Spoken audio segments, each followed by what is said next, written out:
Karma. Dua gadis yang terkapar di lantai tiba-tiba saja salah satunya terbatuk-batuk. Putri. Orang yang pertama kali bangun dari kejadian yang ia anggap sebagai mimpi. Putri mencoba memperjelas pandangan. Memperhatikan satu persatu orang yang mengucap syukur kala ia kembali. Ustadz Abi langsung menyodorkan air yang sudah didoakan pada Nur. Dengan cepat Nur membantu Putri untuk minum. Kepala gadis itu diangkat sedikit. Lantas meneguknya hingga habis tak bersisa. Nilam. Ucap Putri. Teringat pada Nilam yang tadi pulang bersamanya. Ia menoleh, memperhatikan si gadis pengantin yang masih terkapar tak berdaya. Perjuangan yang ia lakukan tadi, nyatanya memang hanya mimpi. Putri menyeka rambutnya yang ditutupi selendang hitam, merasa badannya sakit dari ubun-ubun sampai ujung kaki. Bukan hanya itu, kini bajunya sudah sangat basah oleh keringat. Gimana keadaan Neng Putri? Tanya Ustadz Ilyas karena belum ada sepatah kata pun yang keluar dari mulut gadis itu. Bingung. Semuanya seperti nyata Pak Ustadz. Sepertinya tadi saya mimpi. Tapi di sana saya berhasil membawa Nilam pulang. Tapi kalimat itu belum berakhir. Tetapi suara batuk Nilam membuat pasang-pasang mata tertuju padanya. Semua masih terdiam. Memastikan siapa yang masuk ke tubuh Nilam. Sebab saat Putri tak sadarkan diri tadi, tubuh Nilam dikuasai banyak sosok jahat yang hilir mudik bergantian. Haus. Satu kata yang keluar dari bibir Nilam. Tetapi berhasil membuat keluarga Pak Wahyu menjerit haru. Mengucap kalimat takbir, tahmid, dan mengagungkan nama Allah dengan air mata bercucuran. Tak lain dan tak bukan, yang pasti, mereka tahu siapa pemilik suara itu. Alhamdulillah, ucap Ustadz Abi dan Ustadz Ilyas berbarengan. Dua pria itu sudah benar-benar bermandikan keringat. Baju kokonya pun basah dari bagian dada sampai ke punggung. Mereka memilih mundur, membiarkan keluarga Pak Wahyu merangkul anaknya. Ustadz, saya mau ke dapur. Mau mulai meracik ramuan. Izin Ustadz Ilyas pada rekannya, yang hanya dibalas oleh anggukan. Bu Rosidah memeluk Nilam begitu erat, sampai ia lupa jika putrinya sudah sangat kehausan. Bibirnya terkelupas, tenggorokannya sangat perih dan kering. Tidak ada kata lagi yang bisa Nilam ucapkan, sebab kondisinya masih belum stabil saat ini. Nyatanya, sang kakak pertamalah yang sanggup mengatur emosi serta luapan rasa bahagia itu. Ia mengambil air hangat dari dapur, lalu memberikannya pada Nilam. Gadis itu meneguknya hingga habis setengah gelas. Pandangan Nilam masih tampak kosong, seperti orang yang kebingungan. Tidak ada balasan pelukan. Ia bahkan terkesan menghindar kala keluarganya mencoba memecah setumpuk kerinduan yang terpendam selama ini. Neng, ini ibu. Ibu kangen sama Neng, ucap Bu Rosidah mengatupkan tangannya ke pipi Nilam. Namun, Nilam hanya mengerutkan dahi, sembari menelisik wajah sang ibu dengan tatapan takut. Sabar Bu. Orang yang baru kembali memang seperti itu. Tidak akan langsung normal sepenuhnya. Nanti kita beri herbal buatan Ustadz Ilyas. Insya Allah efek sihirnya akan hilang.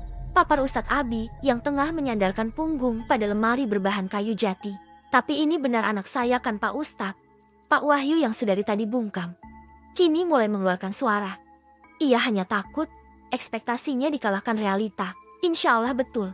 Bapak bisa lihat dari segi fisik. Bulatan hitam di mata Nilam sudah tidak ada. Begitu juga kuku hitam panjangnya kembali normal. Hanya tinggal pucat sedikit saja. Tetapi memang tatapan matanya masih belum fokus pada orang yang mengajaknya bicara. Teringat pada Sani yang belum kembali, Putri yang masih lemas memaksakan untuk bangkit dari tempatnya. Dengan cepat Nur meraih tangan gadis itu, memintanya untuk tetap duduk. Sani sama Abagus belum kembali teh. Putri khawatir. Sontak Nur terdiam. Ia juga memikirkan hal yang sama, di mana rasa bahagianya harus terusik oleh rasa khawatir karena belum ada kabar dari orang-orang di luar sana. Namun, ia pun tidak mau egois, meninggalkan para tamu dari pesantren di tengah suasana ibunya dan bapaknya yang masih repot dengan keadaan. Nilam, jangan pergi. Kamu aja masih lemah kayak gini, Put. Nanti kita coba hubungi via telepon. Putri tak mengindahkan ucapan Nur. Ia masih berusaha berdiri lalu mulai berjalan tertatih. Tak ada yang menyangka, saat ia melewati Nilam, tangannya dicekal. Putri menoleh seketika, hingga Nilam berkata, "Jangan pergi, Put. Aku takut." Satu hal yang bisa Putri simpulkan, jika Nilam masih merasa berada di dunia mereka, merasa tidak tega. Putri mengangguk. Ia segera duduk di samping Nilam lalu memeluknya dengan erat. Putri mengusap bahu Nilam, mencoba berkata dengan lembut, "Jangan takut, mereka keluarga kamu Nilam." Ada rasa sedih di hati Bu Rosidah karena putrinya bersikap tak acuh. Akan tetapi, ia berusaha sabar. Begitu juga Ustadz Abi. Beliau meminta Pak Wahyu untuk tetap sabar membimbing Nilam karena semuanya butuh waktu. Tugas ibu dan bapak hanya berdoa. Minta sama Gusti Allah untuk menyembuhkan Nilam. Sesekali bawa Nilam ke pesantren. Insya Allah kami tetap melakukan terapi untuk putri bapak untuk menghilangkan trauma. Coba bawa ke psikiater. Selain medis, non-medis juga diperlukan. Jelas Ustadz Abi. Semua orang mengangguk. Tak berapa lama, Ustadz Ilyas kembali membawa ramuan herbal yang masih hangat. Air tersebut hasil godokan dari bahan-bahan yang bisa menghilangkan efek sihir. Ustadz Ilyas mengatakan memang tidak bisa sembuh hanya satu kali. Tetapi dengan kesabaran dan ketekunan, insya Allah hasilnya akan terlihat. Dengan dibantu oleh putri, Nila meminum ramuan tersebut sedikit demi sedikit. Ia masih belum melepaskan cekalan di tangan putri. Orang yang satu-satunya bisa Nilam percaya saat ini hanyalah putri. Di sisi lain, putri masih memikirkan keadaan Sani. Ponselnya masih tertinggal di kamar. Tidak mungkin ia meminta tolong pada sang punya rumah untuk mengambilkan barang pribadinya. Gadis itu hanya bisa berbisik pada Nur. "Teh, punten ya. Cari tahu kabar Sani. Tanggung jawab putri besar sama keselamatan Sani." "Iya Put, Teteh titip Nilam dulu ya. Sekarang Teteh mau hubungi dulu Abagas," ucap Nur yang hanya diangguki oleh putri. Gegas Nur keluar kamar untuk memastikan keadaan suaminya baik-baik saja. Toh di dalam kamar ada keluarga yang wajahnya sudah kembali bercahaya lagi setelah sekian lama meredup. Jajang keluar dari goa sembari menyeret mayat pria tua. Ia menghajar Ki Gendeng dengan tangannya sendiri. Tak peduli pria itu renta, memohon ampun, sampai bersujud. Yang jelas Jajang menganggap hidupnya hancur karena ulah serta hasutan Ki Gendeng. Wajah Ki Gendeng sudah berlumuran darah akibat bogeman Jajang. Apalagi pria itu memakai batu akik yang begitu besar. Belum sampai di sana, kepala belakang Ki Gendeng dihantam menggunakan batu sampai darahnya mengucur deras. Dengan tampilan kusut, Jajang keluar dari mulut goa.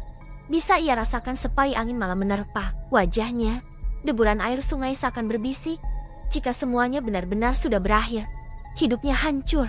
Tidak akan ada lagi cinta dari jutaan manusia untuknya. Yang ada mungkin sebuah cacian dan amarah.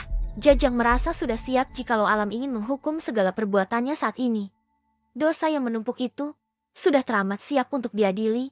Jajang sadar, manusia bajingan sepertinya hanya akan jadi sampah bila diberikan kesempatan hidup sekali lagi. Langkah pria itu berhenti tepat di pinggir sungai. Ia mengempas kaki Ki Gendeng yang tadi ditariknya. Jajang menjatuhkan diri, menangisi segala perbuatannya yang menjijikan. Ia berteriak lantang, "Nyai Kusuma, kau membutuhkan tumbal bukan? Aku sudah membawa tumbal untukmu. Makan sekarang juga." Tubuh Jajang bergetar, air matanya menganak sungai. Ia memukul tanah yang dipenuhi oleh kerikil tajam. Darah segar keluar dari jemarinya. Tetapi rasa perih itu ia abaikan karena belum seberapa dibandingkan perasaan orang-orang yang kehilangan keluarga akibat perbuatannya. "Kusuma, tunjukkan dirimu. Iblis sialan. Aku punya persembahan, tapi kembalikan semua waktuku. Kusuma, kembalikan seperti semula. Kembalikan Kusuma." Jajang tak sanggup lagi menahan segala rasa yang berkecamuk dalam dada. Sesal, kecewa, marah, tentunya pada diri sendiri yang begitu bodoh melakukan perbuatan laknat itu. Itu dia. Jajang ada di sana. "Ayo tangkap!" Suara seseorang menggema dari atas tebing. Mereka tampak antusias berlarian menuju bawah sungai. Kata bunuh, bakar, dan cercaan kasar lainnya tak lantas membuat Jajang pergi. Ia membiarkan orang menangkapnya atau mungkin mengeksekusinya malam ini juga. Dengan cara ini, ia berharap segala perbuatannya bisa dimaafkan terutama oleh keluarga Nilam. Badan Jajang ditangkap dari belakang.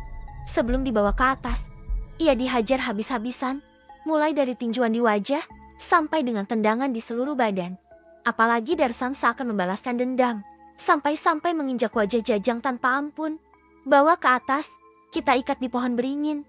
Kita persembahkan pria brengsek ini pada Karuhun, leluhur," teriak seseorang.